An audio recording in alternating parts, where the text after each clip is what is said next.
বন্ধুতলা কোথায় যাচ্ছে এখন? রূপসা নদীর ওপারে 1 ঘন্টা সাইকেল চালাইতে হবে, 1 ঘন্টা না হলে 1 ঘন্টা লাগবে না। 1 ঘন্টার বেশি। অলরেডি আমরা 10 মিনিট পার করছি।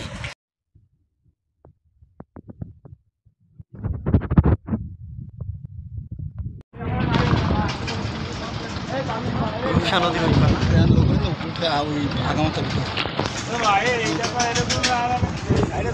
আরো সাইডে যাবো, দুইটা সাইডে দিয়ে আসছে, দুইটা এক জায়গা থাকার জায়গা কম না, এইটুকু বুঝলা না? কতক্ষণ লাগবে ওই পারে?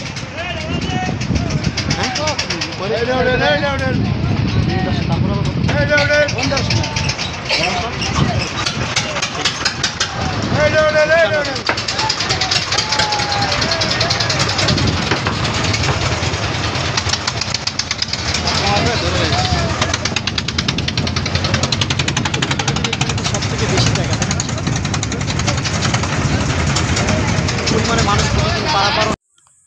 ট্রলারে ওঠার আগে আমরা কিন্তু জনপ্রতি 2 টাকা করে দিয়ে আসছিলাম, ঘাটে যেটা দিতে হয়। আর আমরা যেহেতু ট্রলারে উঠে গেছি, ট্রলারে ওঠার পরে আমাদের কাছে সাইকেল থাকার কারণে আমাদের কাছ থেকে 4 টাকা করে নিছিল, মানে 2 সাইকেল 8 টাকা। মোটামুটি অনেক ভাড়া হিসাবে অনেক কমই, আমাদের বেশি সময় ওই পারে লাগেনি, যাইতে খুব অল্প সময় লাগছিল।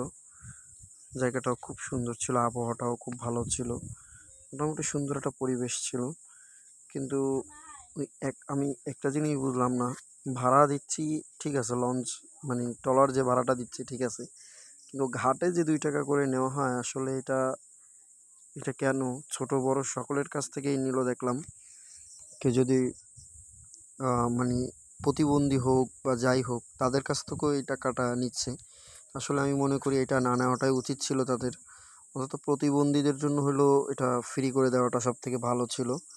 যাই হোক, দোয়া করি যাতে মানুষ এতটুকু বুঝতে পারে যে প্রতিবন্ধী মানুষের কাছ থেকেও 2 টাকা কীভাবে না, যেখানে 2 টাকা তার দেওয়া হয়। আমার এই একটা বিষয় খুব খারাপ লাগছিল আসলে, আমি বলে বোঝাতে পারবো না।